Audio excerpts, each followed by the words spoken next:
Hey, kia ora, Helen Brahms here, coming to you live from Surprise in Arizona. Hope you're having a super fantastic sparkling day.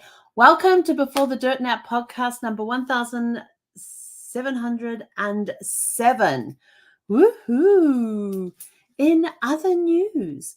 So, before we get started on that, this time next week, on our show next Wednesday, the 10th of April, we're going to be having a live drawing for all of those who have made a purchase through beforethedirtnapshop.com, which is scrolling across the bottom of the screen.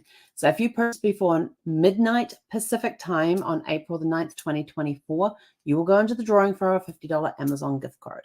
And if you buy more than one item, you get one entry per item purchased. So go have a look in the shop. Go see it. That one there will take you directly to the Gratitude and Coffee Journal. But if you click up the top, there's other products that you can go see. There's T-shirts, there's coffee mugs, there's other journals. There's a whole range of stuff in there. So anyway, now on to tonight's thing. In other news, so we've been the last couple of nights we've looked at wedding marriages in newspapers. Yesterday we looked at obituaries in newspapers. Tonight, what other news could we find our ancestors in the newspapers? And I thought this would be pretty cool to have a look at, because sometimes all sorts of things. There may be other marriage information in there. There may be obituary information in there as well, which is not linked. So when we're looking at newspapers.com, which is one of the ones, the other one is newspaperarchives.com. Newspaper Archives has a little more international ones than what newspapers.com does. So I actually have a subscription to both. But tonight we're just looking at newspapers.com and how that works. What was I saying? Oh, yes. So there's other news ways. So not all the marriages and all the obituaries are actually classified as marriages and obituaries, because there's that little box that we can check that say, well, I just want to see the marriages. Not all of them are coded. So sometimes we have to go broader searching in order to find that marriage announcement or that death announcement. So we have to go wider. So we started off with narrow with marriages on Monday. Tuesday we did obituaries. Today we're doing in other news. So what other fun thing? And I've already had a little peek ahead because I wanted to plan this out, what I wanted to show you. And there's some really cool stuff. And you can actually follow some of these families through these news articles. And so what's really cool is with news articles, you can find out, and you're creating that picture, you're creating that story, that family history story through newspaper articles. Now, newspaper articles are not hard and fast. So I had to grab this. So in our genealogy standards, in our handy dandy little evidence analysis map, newspaper articles become a derivative. They're a derivative record because they're not first person, unless it's a first person account. It could be somebody who is like a reporter who has been told the information and they are repeating what they have been heard. So it's not a primary source. It's not an original record. And in some cases, it can be indirect. So this is not solid proof, as in the original record. It's firsthand, it's direct, which is like across. If you've got original, primary, and direct, it is across the board. It has to follow this little diagram here. Okay, so it has to follow that. And if you can do it that way, but this is a way that we can. This is a way that Kathy is so funny. She just realized I was doing my live and she's busy messaging me. I'm going to turn my sound off on my phone. There we go. So newspapers are a way that we can gather information, and then we can go and do more research on the situations and things, or start looking for vital records, which are like marriage, birth, and death certificates, registration, parish records, so we can go and have a look for baptisms, marriages, marriage bans. Now, what's a marriage ban? A marriage ban was something that I don't know if it's still used today, but for over a certain number of weeks, there has to be a certain number of announcements that this couple wants to get married. And I guess that allows them time to think, do I really want to marry this person? And also to if anybody has any reason as to why they should not be wed. It has been announced in church. If you know what some reason why they shouldn't be, then you just go talk to the head on the minister, the rector, the bishop, the whatever he is at the front of the church. Different churches have different designations for that person. And talk to them about it. So this is them announcing their intention to get married and things like this. So they have to announce first and do it so many times. And in some churches, they also require them to take classes as well, which could be tied into their bands that they get announced this week. They attended the class. I don't know. But I've never been in a church where bands have been announced. So I don't exactly know how it works. I just know that these announcements have to be made. And some churches during that time, if anybody knows why they should not be wed, to come forward so they can take care of it before we get to the marriage ceremony, when somebody turns around and said, does anybody know why these two should not be wed? And somebody stands up and embarrasses people or turns up in the wrong church. Which has been known to happen. Somebody's charged into the church and said, these couples are going to be married. This is my husband, blah, blah, blah, blah, blah. And the bridegroom turns around and she's like, oh, I'm sorry, I'm in the wrong church, and walks out the door. So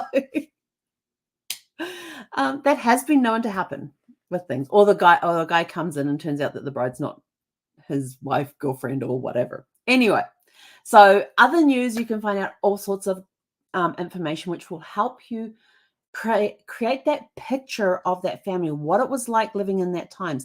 And the other thing I like about old newspapers is just going back and having a look. What were their advertisements like? What were the fashions that they were selling at the time? If they had pictures of the fashions, what sort of cars were out during that time, or modes of transportation?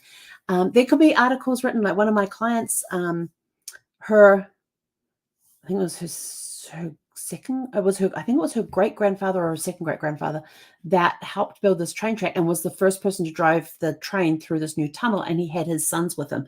And one of those sons was either her grandfather or her great-grandfather. I can't remember the actual generation thingy on that one. It was a couple of years ago, which she didn't know about. And so there was this whole article about it. And so it gave another glimpse into the life and what times were like during that times as well. So what are we looking at tonight? So tonight we're just going to stay in the United States for the night. At least I think that's what I've got set up. Hang on, I got to double check this. Yes, United States. And we're looking between 1880 and 1930. So it's a 50-year period we're looking at.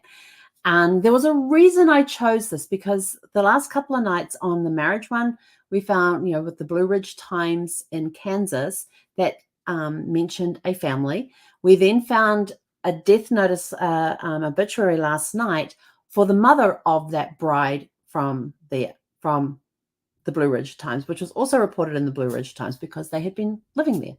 So tonight I have found some interesting things about that family, and I have found more information too about a different family that had it was a little different. It was a little tragic. It gave you some story behind.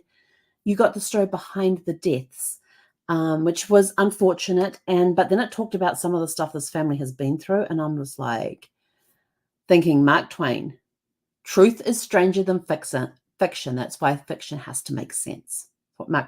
I think that's paraphrased a little bit, I think, because I'm not sure if that's the exact quote.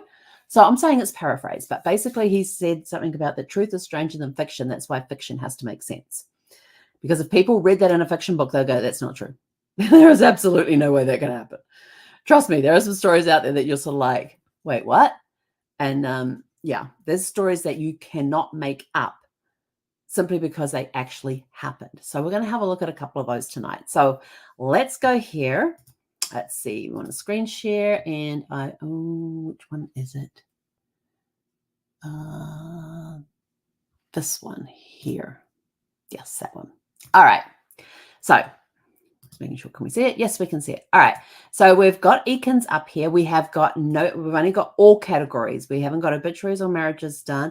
We have all categories. So we're looking at everything related to the Eakins. We haven't specified any newspaper, although I did go have a look at this and I found a whole bunch of different articles about that particular Eakins family that you could build a very good picture about. How is it sorted? Best match. We've done best match. You can do newspaper dates, newest to oldest, and the date added. And then they've got other filters here that you can do anytime, all days, exact. And in this map, well, if you put your thingy over the state, it will tell you that in California we have 2,195 matches. In Kansas, we have 2,618 matches, and that's where the what's it called? Blue Rapids Times is. Sorry. Utah had 2,000 matches. I'm looking at the dark ones. Pennsylvania had over 2,000, and so did New York had just under 2,000.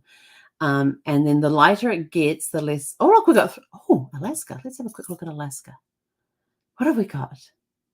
Okay, sea skins, black fox skins. Yeah. So quite often in the older newspapers, when I'm searching for Ekins, it comes up showing me skins because the way the S's are written, it could either be an E or an S.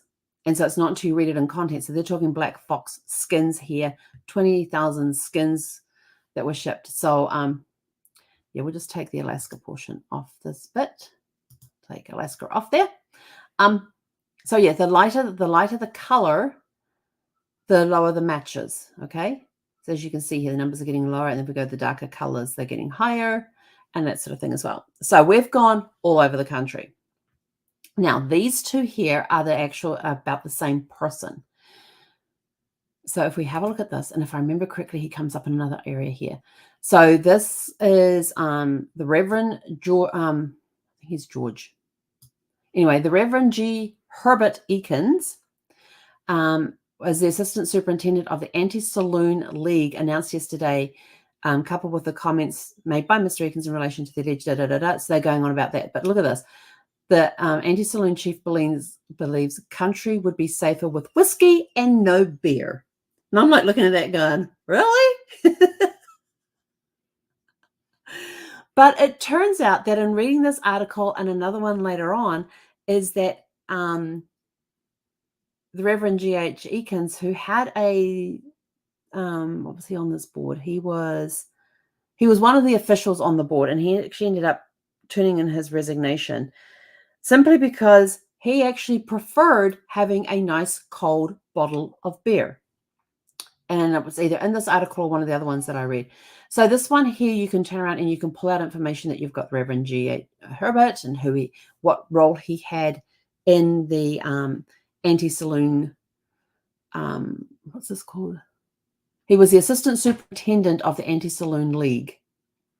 And there's the resignation. So that's what he was resigning from, because he didn't quite agree with the chief that said that whiskey was safer than beer. And I'm like, yeah, I know a few people who would, there would be good arguments on both. That would create a good discussion in a room of people who like whiskey and those who like beer. There would be a great discussion on that. You can have actually a real fun one at that. Like if you're in a bar or something, start up the conversation of, do you think, back in 1923, the Anti-Saloon League thought, the chief there thought that the country would be safer with whiskey and no beer. What do you guys think about that? And just start that conversation going. It'll be an interesting dinner conversation, maybe with adults. So we take G. Herbert Ekins and we come down here to this one. Oh, I'm sorry. That one was in, that was September 26, 1923. Now we go forward to November 10th, 1963. And it says here, big thingy across the top there. I'm going to go down here a little bit to do this. We even have a photo of him. G.H. Ekins, welcome to Newton, want Laurel Beach shorefront development. So this is what what articles are going to be in here. And Newton residents welcome Reverend G.H. Ekins to church. And it says, pastor who abandoned anti-saloon league work for pastoral work is given a big reception. And it goes on about the reception, who was there, who was not, who was there in attendance and everything else. And so again, we can find information in here about the Reverend G.H. Herbert, or G. Herbert Ekins, that we can create another picture for. So you can actually clip these articles as well. So you can come up here, you hit clip, it brings up this whole thing, and you just move it around to where you want it to clip, and you can save it and all of that sort of stuff too. Now on this newspaper, you actually can only do rectangles, which means you're probably going to end up getting in some other articles in there as well. But on something like Newspaper Archives, you can actually shape So you're just getting the article. And once you clip it and save, you can clip it and save it. You can print it to your printer. You can download it as a JPEG or a PDF. If you are going to download it as a PDF, I would recommend that over a JPEG, because when you do the JPEG, it just does the image. If you do PDF or printing, it prints the information of the newspaper. It prints this information here, that it was in the Bridgeport Telegram, the date of it, what page it was on, all of that. So you have your source information. Whereas if you just do the JPEG, it's just the article. But you can go in here and you can actually attach these articles in Ancestry. Although if you click on the Save Ancestry button, for some reason, it's not working, and it hasn't for months. I have no idea why. I think one side blames the other, and I don't know who's actually responsible for it, but it's currently not working. So if I had this guy in my tree, I could attach it to that. So now what I do is I download it as a PDF, upload it into Ancestry against the person's profile, so you can actually see what the story is about and all of that, and you've got it there. So cancel. All right. So you can see that. Okay, so this article is about him coming in, and it says, Reverend and Mrs. G. Herbert Eakins. So the wife was present there. I don't think we actually learn. Oh, they've changed his name. Look at this. They've got Eakins here. During the short period of Reverend Elkins' ministry in Newton. I mean, they're a line apart and they've already misspelled his name. I'm like, not really proofreading, but that's okay. So yes, you have this information here. So you've followed him, and he does come up again later on. But if we come down here to, now I want you to note this. This is Salt Lake Telegram, page 4, Salt Lake City, Utah, Monday, October 5th, 1925. Salt Lake City Telegram, page 2, Monday, October 5th, 1925. These are in exactly the same newspaper. One article is on page 2, one article is on page 3, and they are about the same incident. So I'm actually going to, I think the other one actually has a better looking, but this one here is in Ogden, about an incident that took place in Ogden. It's unfortunately a very tragic story. But one article gives a little more information about the other one, but there's 2 articles in the same paper, 2 pages apart, on exactly the same thing, which I thought was very interesting. So as you can see, woman shot by wife slayer in serious state. And so, and I'll blow this up a little more so it makes it a little easier to read. So reports from D Hospital in the city Monday were to the effect that Mrs. Lillian Eakins, 56, who was shot through the head by her son-in-law, Henry Prochet, age 24, Saturday night after he had shot and killed his wife, Mrs. Lillian Eakins Prochet, age 19, and had wounded his sister-in-law, Alidora Eakins. So right here in the first, we're not even through the first paragraph, we've got the mother's name is Lillian. She's 56. This is in 1925, so you can work out around the year that she was born. We have Henry, who is her son-in-law, married to her daughter, also named Lillian, who is age 19. So again, we can predict about when she was born, and had a wounded sister. So Lillian has a sister. So Mrs. Lillian has 2 daughters, Lillian and Alidora. And Alidora I think that's 14. Now, what's interesting about this age, in 3 different articles, there's 3 different ages. There's 14, 13, and 11, I think, are the 3. And now when it talks about her condition, they're back here talking about Mrs. Lillian Sr. Her condition, however, is said to be serious as the bullet entered the left ear and emerged through the right cheekbone. And I'm like, through here, out through here somewhere. Okay, that's a pretty bad injury. The younger Eakins girl, which is Alidora, age 14, we think, who was shot through the left wrist, is reported improving. Prochet, who was employed as a hoister by the Southern Pacific Railroad, this is very poor type, killed himself by sending a bullet through his brain after he had shot the others. He was a native of North Carolina, where he was born December 29th, 1900. So now we have his birth records, so we can easily go look up his birth records and see who his parents are. But wait, practically all of his life had been spent in Ogden. His father, John Prochet, So now we have his father's name, and he lives in 15 Harrisville Road. His mother is dead. We don't know her name. Surviving him beside his father are 3 brothers, John, Ernest, and Lawrence, and 1 sister, Mrs. Caroline. I think it's meant to be Tost, T-O-S-T, all of Ogden. So now we have his family listed. Can we find his mother's one? Absolutely, we can find information about the mother through a bit more research. Mrs. Prochette, so this is the daughter, born in Slaterville, March 22nd, 1906. So now we have her birth information and where she was born, her date and her birth. See how this is all pulling together? Surviving her are her parents, Mr. and Mrs. Henry B. Eakins. So we know Henry B. Eakins is the father's name. We know Lillian is the mother's name, but we don't know her maiden name. And then it lists their address as 2644 Brinkner Avenue, where the shooting occurred. 2 children. So Lillian has 2 children, Jack, who is 2 years and 9 months, and Junior, who is 1 year old. So now we've got her 2 children. We know their ages. We can work out that, we can work out when they were born. The following brothers and sisters, Mrs. Elzada Folker. So we know the sister's name. We know who she got married to, a Folker. So when you see the Mrs. and it's got their first names there, it's going to make it very easy to find them. Mrs. Bud Buchanan. Now I doubt that the sister is called Bud. So that would be who she got married to. So we look for an Eakins to a Bud Buchanan. Mrs. John Palmer. Again, we're looking Palmer to Eakins on wedding records to find out what the sister's name is. And then we can also go back through census reports too, because this is 1925. So we can look at the 1920 census. We can look at the 1910 census and the 1900 census to see what's on there. Then we've got Henry Vere Eakins. Now, note the name Vere because that comes back in a little bit.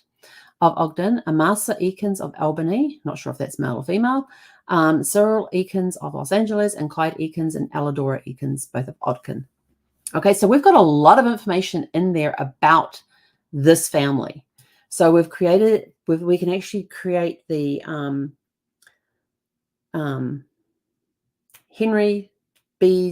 Henry B. Eakins. We can create his family group sheet, which would have his name on there, his wife's name on there, not her maiden name, because we don't know it yet, but it'll be easy to, we can look through marriage records for that. We have got his children's listed. We have his son-in-law listed, along with his father and his brothers and sister.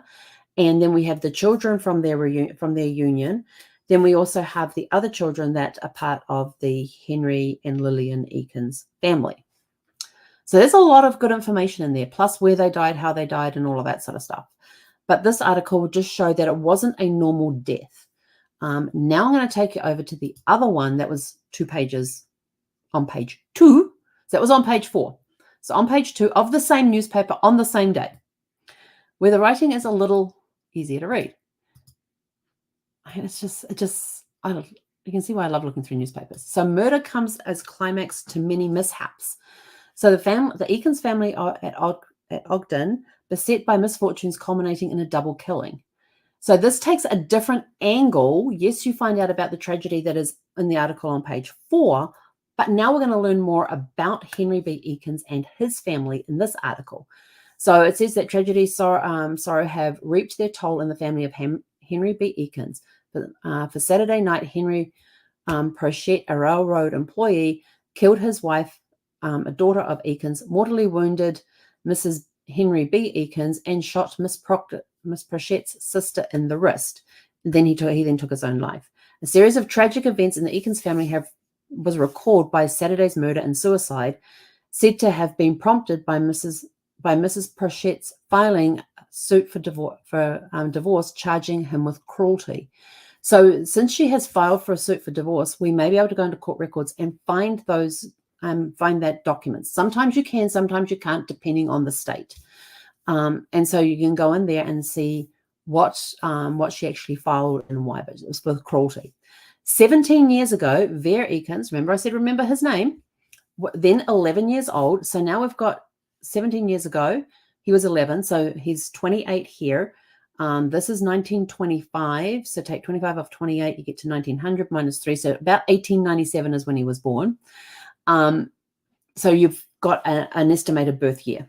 Was crippled for life when he came in contact with an electrical wire. Now, this is interesting because 14 years ago, Oreen Eakins married Lawrence Hope. So 14 years ago, she got married. So now we have an approximate wedding date for her.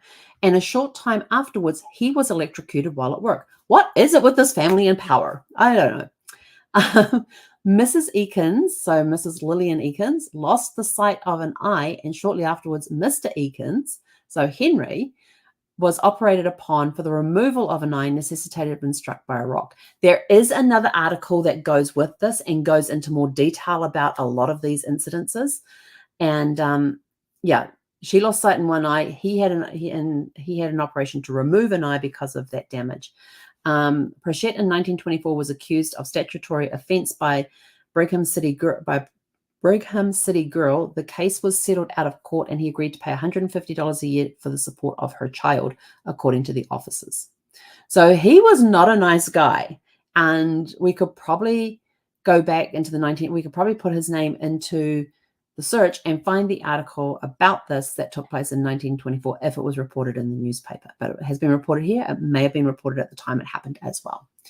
So very tragic, but this again gives us more information on the family. So Vera Eakins was born 28 years ago. Oreen Eakins, she got married, 14 years ago. And then you have the issue with accidents and that sort of stuff. And again, you can note that into their thing. But again, it's creating these pictures about the family and giving you that information. And let's see, hang on, I got to go find the other one now. Where was it? Salt Lake. Oh, here's the other one. This is the third one related to those first two articles that were in the same newspaper. So this is October the 5th, same date as the Salt Lake one, but this is in the Ogden Standard Examiner. So this is a different newspaper, but the same date. And it says misfortune on trail of Eakins family. Saturday, let's see. Saturday's tragic climax of ills and accidents. Mrs. Eakins is better. Henry Prashett drank poison before he shot himself. So now we've got a little more information on the incident and what happened. But reading this one makes it very interesting on what happened with this. So a few families have been pursued by such unfortunate circumstances as that of H.B. Eakins of 2644 Brinker Avenue, in whose home the Saturday night tragedy occurred when Henry Prashett, his son-in-law, killed his wife, who was Mr. Eakins' daughter, and shot Mrs. Eakins and Alidora, another daughter. 17 years ago, Vera Eakins, a son, was then 11 years of age and was crippled for life when he came in contact with high-powered electric wire. We know that from the second article, from the article that was in the other paper. Irene, a daughter, married Lawrence Hope 14 years ago, and on May the 8th, 1911, Hope was electrocuted while employed with the Barnberger power plant. That's either BAM, or Barn, B-R-N. I'm not sure. Another daughter was married and divorced 11 years ago. So now we can go look for another daughter and find out who she got married to and when she got divorced. So that gives you more records that we can go and look for this family. Then 3 years ago, Mrs. Eakins underwent an operation for the removal of her eye after an illness. Mr. Eakins lost the sight of one eye 2 years ago while he was employed on a building contract, and using a sledgehammer, a chip of rock flew into his eye and brought injuries which caused blindness to that member. Ouch, that had to hurt. Hence, wear safety goggles. About 3 years ago, Alidora was shot through the wrist Saturday. So they're establishing that she was the daughter who was shot through the wrist. She nearly lost her eyesight when struck by an arrow from the bow of a neighbor's boy. This poor family. Seriously. With Saturday night's tragedy, Mr. Eakins lost his daughter, Mrs. Prashett, his son-in-law, Henry Prashett, his wife suffered shooting through the head and is in serious condition in the D hospital, and his daughter, Alidora, 13, so here's the other age, was shot through the wrist and is also a patient at the hospital. Now this goes into, and I'm not going to go through all of this simply on time, but this now goes into more information about how it took place. They showed that they basically talked about that Mrs. Prashant was in bed asleep with her 2 young children, and he came in and shot her. And what amazes me, like, you can't make this crap up, I tell you. Oh, sorry, not the crap. You can't make this information up. He was shot 3 times. She was shot 3 times, once in the forehead, again in the cheek, and then 3rd time in the neck. All bullets entering on the left side. But indications are that the husband entered the room where she was asleep with their 2 babies and shot her twice. Then after she had fled to the telephone in the adjoining room and called the police, he shot her again and she fell to the floor dead. I'm like, oh my gosh, she's been shot in the forehead and the cheek, manages to get out of bed and runs to the phone, get out of the room, out of the bed, out of the room, runs to the phone in the next room to call the police, where he then comes out and shoots her again. I'm like, surely if they got shot in the, but then I guess it depends what sort of gun he was using. I don't know, but that just amazed me that with those injuries, she was able to get out of the room and get to a phone. Mrs. Eakins, the mother, was shot through the head, the bullet entering below her left ear and emerging below her right cheek bone, and as she entered the bedroom to help her daughter. Alidora, the slain woman's sister, was shot through the wrist as she entered the dining room while her sister was attempting to call the police. And the kids slept on. But there's more information that you can then go on through here to pull out that more information to help give you, again, another view of the family. And it goes into his obituary there as well, and then her obituary as well. So that's just that one family through 3 articles, all written on the same day, that you can get a very big picture of who this family, about this family, who's members of this family, and just gives you like a glimpse into the tragedy that occurred to their family with all of these injuries and everything else. Now, if we go to Kansas, I wanted to do Kansas real fast. So what I wanted to show you in Kansas is this. Oh, hang on. No, that's not the right one. This is all the same Eakins all the way down here. Okay, so this one here, Chaz W. Eakins. He was the son of William and Sarah Eakins, who lived in Riverside, and we looked at Sarah's death notice her obituary last week. But this was interesting. Chaz W. Eakins of Reed Clark and Eakins, which is the name of the company. And I'll show you something on this page too. Returned from Chicago on Thursday, last with dry goods boxes and dry good boxes are piling up on the sidewalk. Now, if we go over here, you're seeing there's another highlight of Eakins, which is where they can get flour from Reed Clark and Eakins. And then I think it was on this. Oh, it might have been on. Oh, there it is. New goods at Reed Clark and Eakins purchased in Chicago. So they're advertising the fact that he's just brought back all these goods. We've now got them in stock. Let's get rid of them. Now, it was at one point there were advertisements for Reed Clark and Eakins for the clothing, because he was a tailor by trade. And there's, in fact, this one. Oh, where's that one I wanted to show you? Because there's one I wanted to show you because it ties them into moving to California, which is why I wanted to show you this particular one.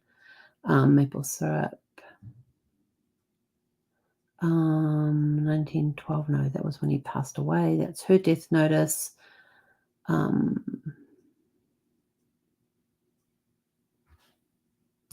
I do have it on another. Hang on.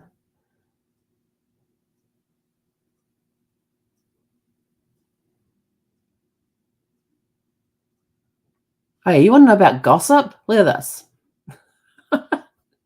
So you talk about paparazzi today and how people are always hounding like this. Yeah. Chaz W. Eakins this week moving back to his old quarters, the Davis house on Genesee Street. And you go up here and you have a look at all these other ones here that, W.J. McNabb leaves for Holton today. Dot, the miner's daughter, Friday, March 13th. Will Morgan has returned from his Arizona trip. Ex-county clerk J.F. Wright was in town on Tuesday.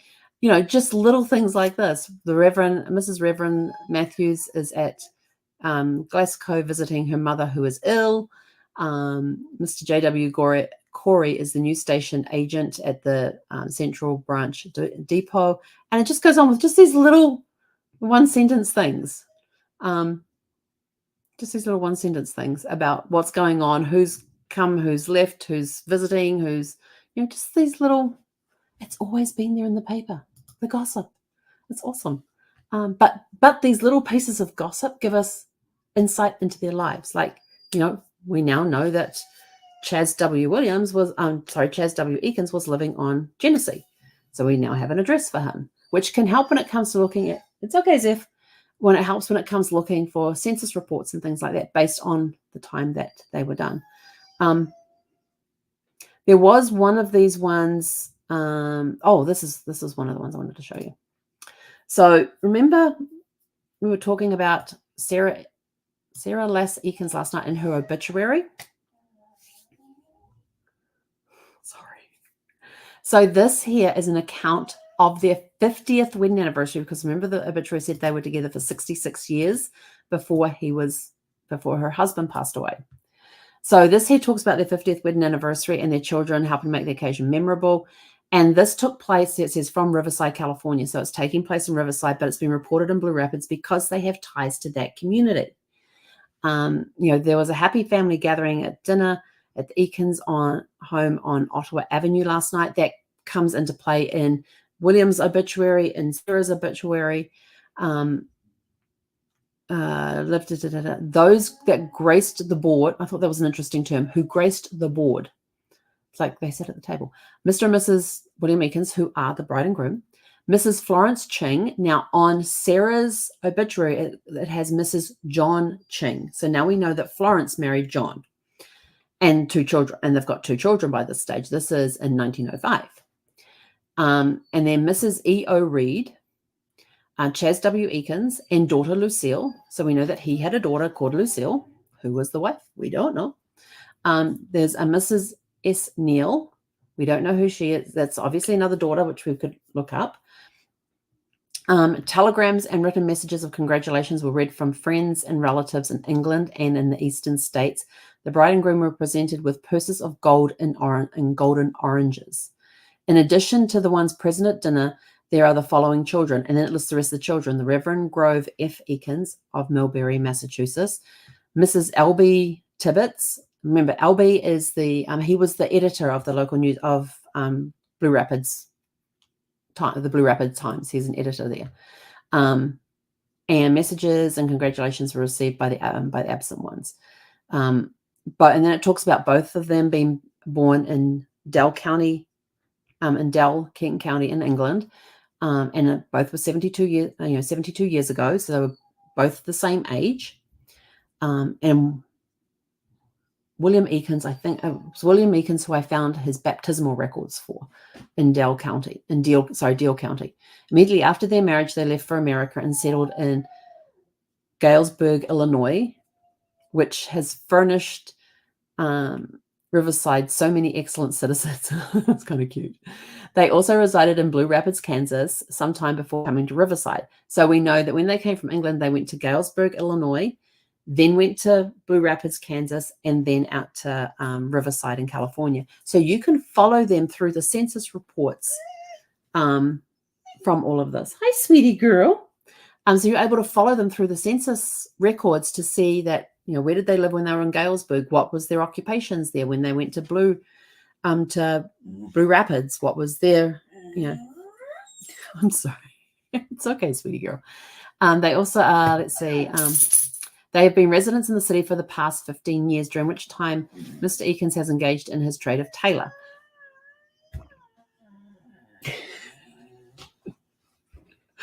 Both bride and groom of 50 years are well, strong, and gave little evidence of passing of the years. Now, in here it says that they've been in Blue River and Riverside for the last 15 years. In Sarah Eakins, in her obituary, it said that she'd been a resident in Riverside for 28 years. So this 50th wedding anniversary took place 13 years before she passed.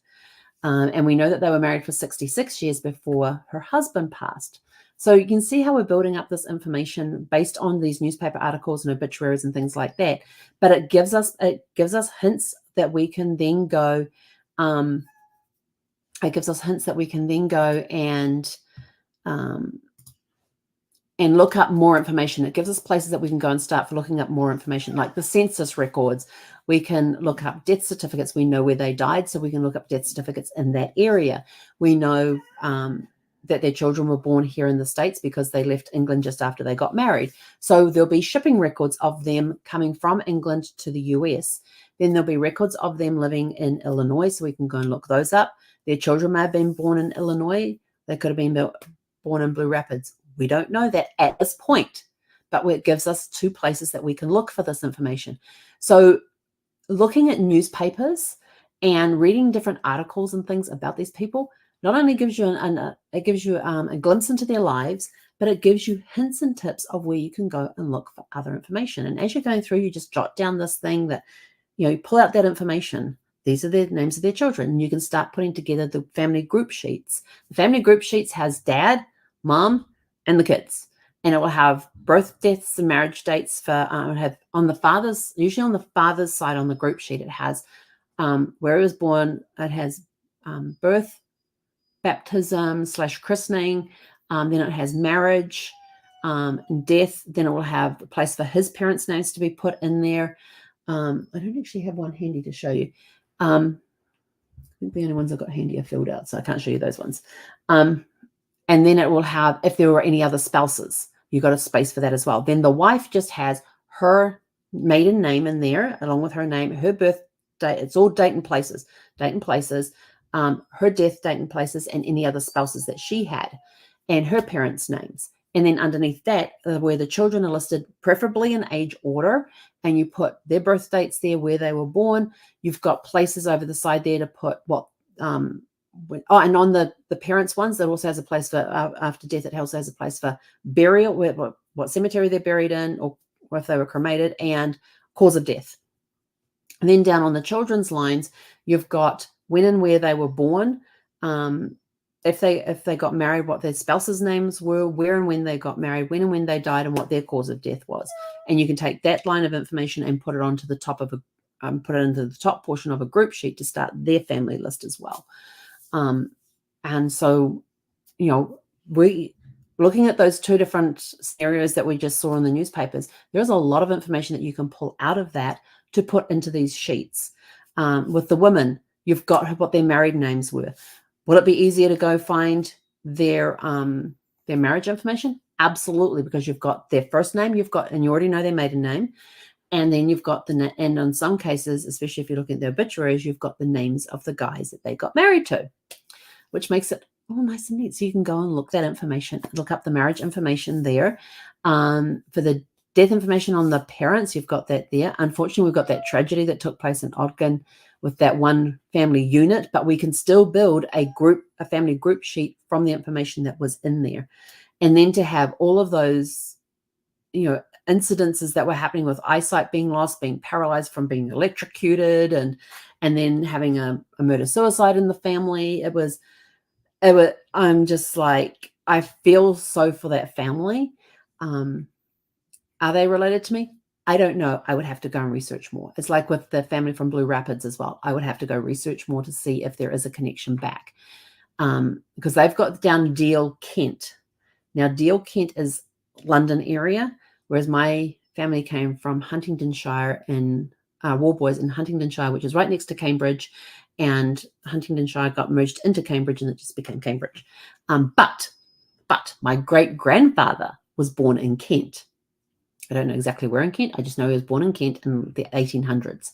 So in the 1880s, 1881 is when he was born in 1881 in Kent. So could that be possibly a connection to that family? I don't know. I would have to go research. So I'd have to create a little mini tree with that information pulled from those articles and use that as the basis for getting started, and then going and verifying information and seeing if there is a connection back. So who knows? I could be related to the family from Blue Rapids that went to Illinois, Blue Rapids, and then across to California. I may be related to the ones in Ogden as well, because there were some Ekins from War Boys that did come to the States to that ended up in Utah. So could I be related to those ones? Maybe. But, we've got a lot of good information just out of those articles. So you never know what you can find in old newspapers. Have a look at them. Just go pick a newspaper and pick a date and go and look at the newspaper. What was on sale at the time? What goods and wares were they selling? If it was a time of vehicles, what sort of vehicles did they have out there? What was the prices back then? Look at the different fashions, and this will give you all a clue into what times were like at that point in time too. So it's a way of learning. And what was on the front page of the newspaper that they were in. Actually, let me just quickly go back here to page 3, page 1. No, where was that one? Oh, hang on. That was Utah I needed to go to. Salt Lake City, page 2. All right. Let's go see what the headlines were. Okay, so I'm going to quickly show you this so that you can get a chance to see what a newspaper looks like. That one? Nope, that's not that one. That's the other one. That one. Okay, so this is October 5th, 1925. The paper that we're looking at that had the two newspaper articles. This is page 1. Okay, so this is what page 1 looked like at that time. You got a bandit escape for $354. That was a lot of money back then. Coolidge greets veterans Tuesday. Mitchell case stirs Legionnaires. Wisconsin vote. So you've got all these different airship court completes job. So not blazing headlines. 400 million bakery merge under probe. 28 injured in head-on train crash in Texas. Oh, cartoons. We had cartoons back. Let's have a look at this one. Flapper Fanny says, that's a for rent place. Some couples plan to live in a single house, but it turns out to be a flat proposition.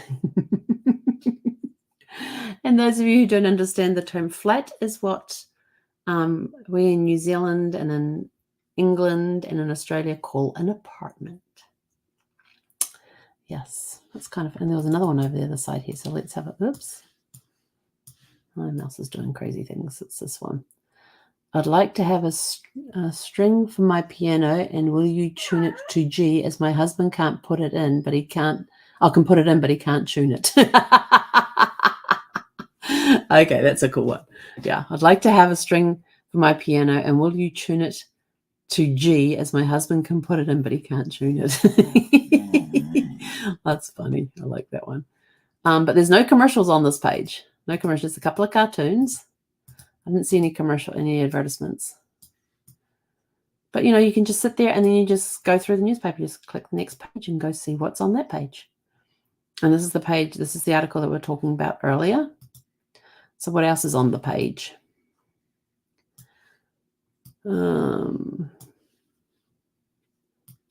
Just more articles. Oh, energy. Ever think of milk as fuel? This nourishing, delicious milk. Oops, hang on, I gotta put this up. This nourishing, delicious milk, for which our dairies are noted, should be fuel on which your children's tireless energy depends. Cloverleaf Dairy. Still see stuff from Cloverleaf Dairy. Here's another one. Get more eggs. These 4 days, pep up your flock with Bailey's Egg Mash. It's made to make hens lay. Prompt delivery, right prices. $25. Boys guaranteed hand-tailored men's clothes. $25. Factory to you. No more, no less. All this means And this means all wool materials, latest fabrics and styles and sizes for all men. Just one price prevails for suits and overcoats. Talk about us. Right, Palmer. $25 for a suit. Wow. Just seeing what else is on here, if there's anything else on here.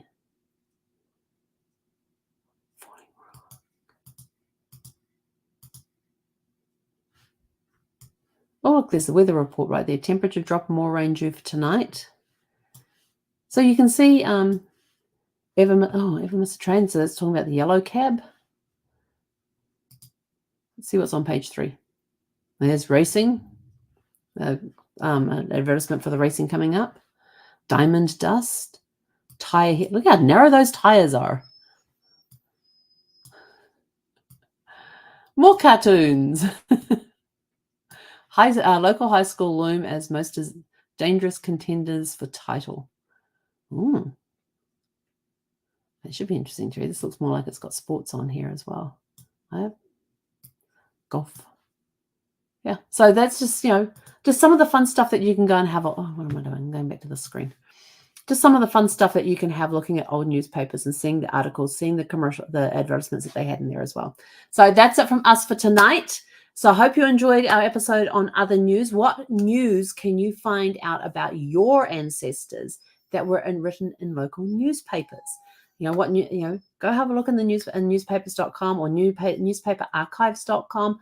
Either of those will have some great resources on newspapers. And most of the time, I don't find any, I haven't yet found any newspapers overlapping on those two sites. So as far as I am aware, based on my experience in both of these places, in newspaper archives and newspapers, there is no overlap on the newspapers that they both have in their archives and stuff and have digitized. So if you can't find it in one, you may quite possibly find it in another on the other one. So if it's not on newspaper archives, it could be in newspapers.com. If it's not on newspapers.com, it could be in newspaper archives. Those are the two main ones when it comes to newspapers. But go have fun, go explore, see what you can find out about your ancestors, and create pick that image. Sorry, I got one of those little gnat thingies flying around again. And go find what interesting stories you can that will help you understand more about their lives and how they lived. And remember, these articles just give you a snapshot of a particular place and point in time. But from that, you can get other hints of places to go and look for other information about them. So that's it from us for this evening. Go out, have a super fantastic, sparkling evening, and we'll catch you guys back here tomorrow evening at 6 p.m. Pacific. Hey, konara.